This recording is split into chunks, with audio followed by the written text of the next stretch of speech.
ورحمۃ اللہ وبرکاتہ۔ محترم بھائی نے پوچھا جی کہ ایک بھائی نے کہا ہے کہ لا الہ الا اللہ جس نے کہا اس کے لیے محمد رسول اللہ کو ماننا ضروری نہیں ہے اس کی روح سے، اور وہ جنت میں جائے گا، اور جو یہودی وغیرہ دوسرے مذاہب کے لوگ ہیں وہ بھی اگر شرک نہیں کرتے تو وہ بھی جنت میں جائیں گے۔ محترم بھائی، جو محمد رسول اللہ صلی اللہ علیہ وسلم کی امت ہے ان کو کلمہ پڑھنے کے ساتھ ساتھ محمد رسول اللہ صلی اللہ علیہ وسلم کو ماننا پڑے گا۔ آپ علیہ الصلوۃ والسلام کی نبوت کو، آپ کی شریعت کو،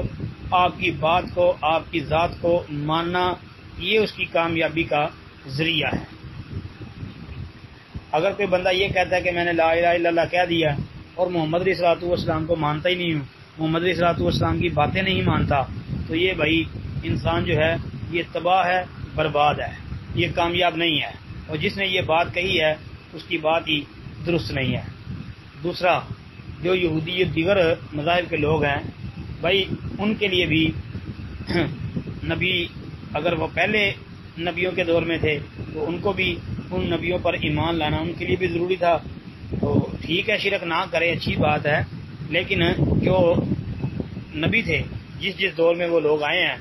تو اس دور کے اندر ان کو اس نبی کو ماننا ان کے لیے ضروری تھا، اور اگر وہ محمد رسول اللہ صلی اللہ علیہ وسلم کے دور کے یہودی ہیں، مشرک ہیں، تو ان کے لیے بھی یہ ضروری ہے کہ وہ نبی علیہ الصلوۃ والسلام کو مان لیں، ٹھیک ہے۔ لیکن